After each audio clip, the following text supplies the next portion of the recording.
Muito bem, a eleição acabou, mas ainda temos figuras, personagens, personalidades políticas para conversar e atualizar o papo. E uma delas, que já está aqui na nossa presença, 2 vezes prefeito de Blumenau, candidato a vice na chapa de Mauro Mariani, que não chegou ao segundo turno.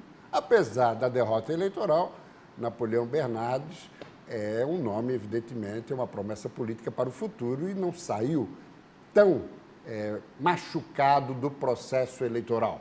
Satisfação tê-lo aqui, prefeito. Prisco, eu que agradeço a oportunidade, a gentileza, até para, olho no olho, agradecer a gente amiga de Santa Catarina. Foi, de fato, uma campanha que nos permitiu essa estadualização, essa inserção no contexto político estadual. Eu sou muito grato em relação a essa oportunidade, até porque onde passamos foram acolhidas muito carinhosas, uma afetividade por parte da população. Então, foram muitos momentos muito marcantes e eu sou muito grato por essa experiência eleitoral. Agora, se observa que alguns partidos já estão se movimentando para renovar o seu comando. O próprio Mauro Mariani tomou a iniciativa, não é candidato à reeleição na convenção de 7 de dezembro e já surge naturalmente o ex-deputado, aliás, o atual deputado estadual e futuro deputado federal, o mais votado do MDB, Carlos Chiodini. No PSDB, a sensação que se tem é que naturalmente o desfecho será pela chegada de Napoleão para comandar a sigla, Prisco, nesse novo momento. É um momento, claro, muito incipiente após a eleição. Eu sou muito grato, como disse, a oportunidade de ter sido candidato a vice-governador aos 35 anos, me permitiu uma projeção, uma estadualização. Foi uma vitória política nesse sentido,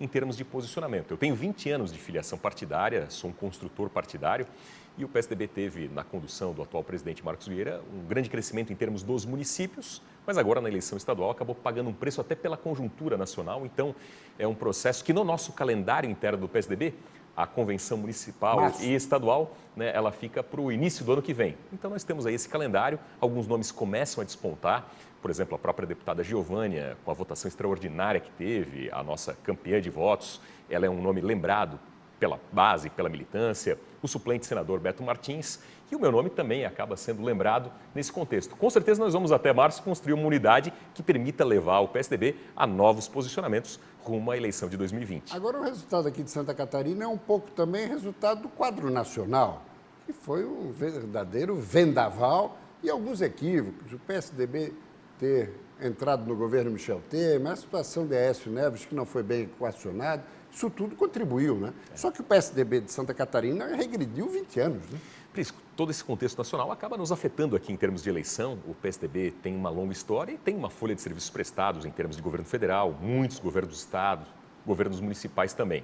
Ocorre que o eleitorado do PSDB sempre foi um eleitorado muito qualificado, formador de opinião, que sempre teve no PSDB uma grande alternativa de poder em termos de fé, em termos de esperança, para fazer a diferença da nova política que se deseja.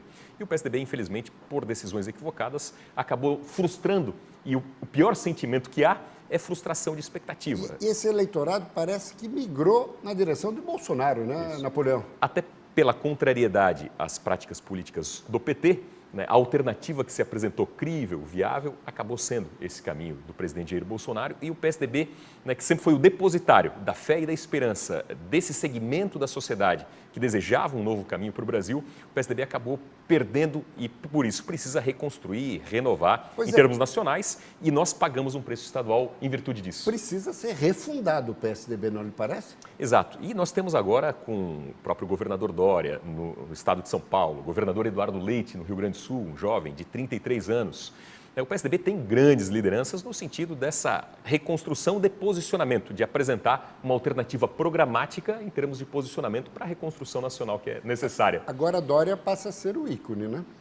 Há um conjunto de governadores, eu sempre referencio também o governador do Rio Grande do Sul, Eduardo Leite, pelo quadro importante que é, mas não há dúvida que pela dimensão do estado de São Paulo, o governador Dória, né, também é uma referência muito importante na construção desse caminho. E com relação ao governo Bolsonaro, Bolsonaro que obteve em Santa Catarina a maior votação proporcional no primeiro turno e no segundo só perdeu para o Acre. Como é que vai ser o comportamento do PSDB em relação ao governo Bolsonaro? Bom, em primeiro lugar, temos que estar, obviamente, em favor do Brasil, desejando todo o sucesso do mundo e contribuindo fortemente para que o governo tenha sucesso, porque o sucesso do governo é o sucesso da sociedade, é o sucesso da nação. Então, eu entendo que o PSDB, neste momento, isso vale para o governo federal e para o governo estadual, tem que apoiar, né, as medidas que sejam importantes para a reconstrução do país, para a unidade nacional, para a retomada do caminho do desenvolvimento, mas sem uma participação no governo, sem uma participação no executivo, uma participação desatrelada, apoio incondicional e independente de participação do governo, até para ter uma posição crítica positiva, né, no sentido de construção. Eu ia lhe perguntar, então, em relação ao governo Carlos Moisés também.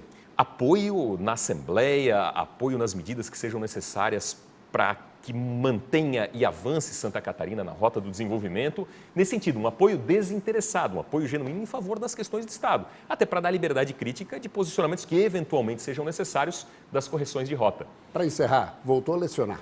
Isso, estou na sala de aula, sou professor da Faculdade de Direito, meu mestrado é na área do Direito Público, da Administração Pública, eu sou professor titular na FURB, que é a Universidade de Blumenau, né? E eu, quando venci a eleição em 2012, tinha o meu projeto de doutorado, então quem sabe agora é hora de voltar para a academia. Sucesso. Obrigado. Grato pela presença. Felicidade a todos e mais uma vez obrigado a Santa Catarina por todo o apoio que a gente recebeu nessa eleição. Obrigado. Forte abraço.